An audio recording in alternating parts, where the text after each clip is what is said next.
Welcome to part 17 of this series on Moby Dick. In this lecture, we will discuss chapters 126 through 132. In chapter 126, the Pequod's crew hears chilling moans during the night watch. The Christian or civilized part of the crew said it was mermaids and shuddered, but the pagan harpooneers remained unappalled.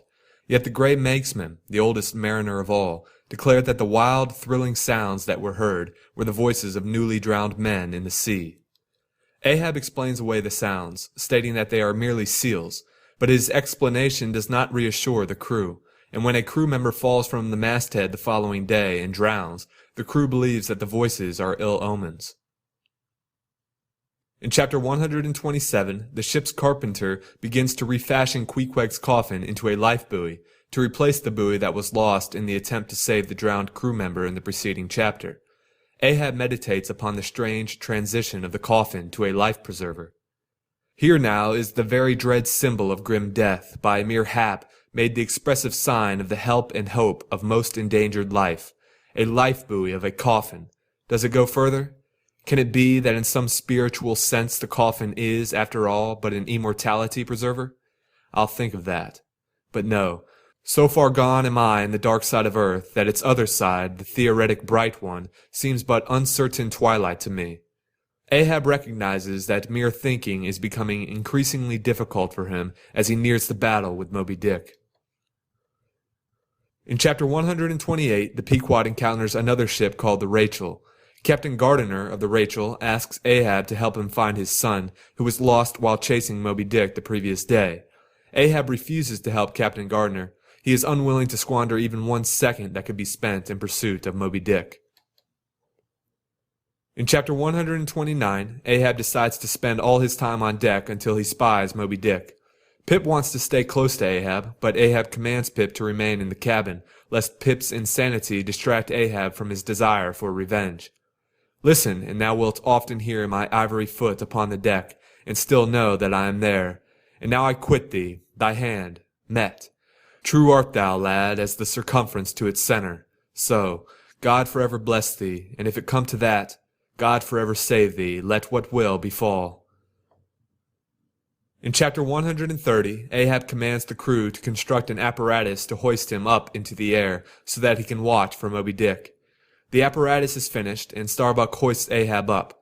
During Ahab's watch, a bird steals his hat, which is considered an ill omen among sailors. Despite these numerous forebodings, Ahab's resolve to kill Moby Dick never wavers. In chapter 131, the Pequod encounters another ship called the Delight. The ship has recently lost a boat and several men while chasing Moby Dick. The crew tells Ahab that no man can kill Moby Dick. Ahab responds defiantly, "Look ye, Nantucketer, here in this hand I hold his death. Tempered in blood, and tempered by lightning are these barbs, and I swear to temper them triply in that hot place behind the fin, where the white whale most feels his accursed life." In chapter 132, Ahab and Starbuck talk about their wives and children. Ahab expresses grief over the life that he has led. "O Starbuck, it is a mild, mild wind, and a mild-looking sky.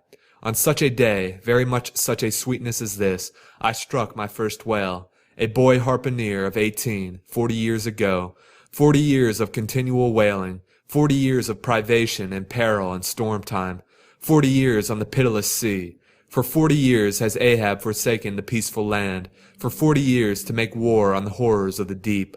Away, whole oceans away from that young girl wife I wedded past 50, and sailed for Cape Horn the next day, leaving but one dent in my marriage pillow.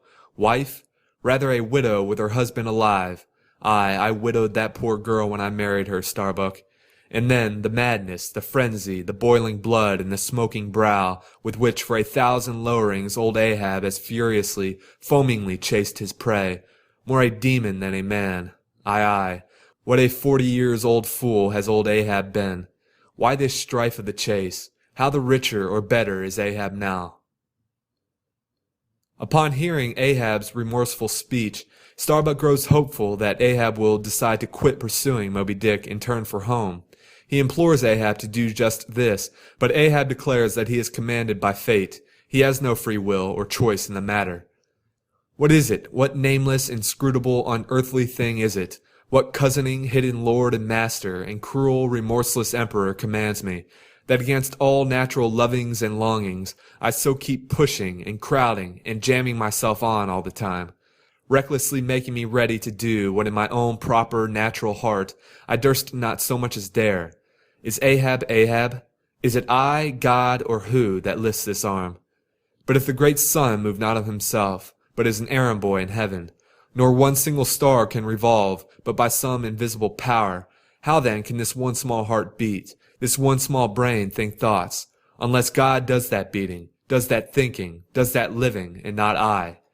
By heaven, man, we are turned round and round in this world like yonder windlass, and fate is the handspike. And all the time, lo, that smiling sky and this unsounded sea. Look, see yon albacore? Who put it into him to chase and fang that flying fish? Where do murderers go, man?